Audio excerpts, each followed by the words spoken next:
Bhor मैदानाचा semi क्रमांक 3 सुटल्या. Semi क्रमांक 3मध्ये आपला अखंड महाराष्ट्राचा लाडका द्वादश हिंद केसरी बाकासूर इंद्रा विरुद्ध कोण होतं तर विरुद्ध होता रायफल 81-81 विरुद्ध होता पृथ्वीराज कोटवाड यांचा बैजा. ही टॉप सेमी लढत मित्रांनो आपल्या सेमीत बघायला भेटली. या सेमीमध्ये नक्की कोणी बाजी मारली तर मित्रांनो या सेमीमध्ये बाजी मारली निकालावरती अखंड महाराष्ट्राचा लाडका द्वादश हिंद केसरी बाकासूर मित्रांनो जो कधी थांबणार नाही.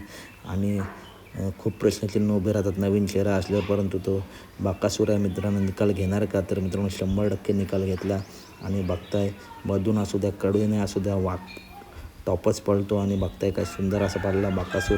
तर अपडेट आवडली असेल तर नक्की व्हिडिओ लाईक करा, चॅनलला सबस्क्राईब करा, कारण बैलगाडी क्षेत्रातील असेल टॉप अपडेट नेहमी आपल्या चॅनलवरती येत असतात. त्यासाठी चॅनलला सबस्क्राईब करा, व्हिडिओ लाईक करा आणि व्हिडिओ जास्तीत जास्त शेअर करा. धन्यवाद मित्रांनो. भेटूया पुढच्या व्हिडिओमध्ये. अशाच अपडेटसाठी व्हिडिओ लाईक करा, चॅनलला सबस्क्राईब करा आणि व्हिडिओ जास्तीत जास्त शेअर करा. धन्यवाद.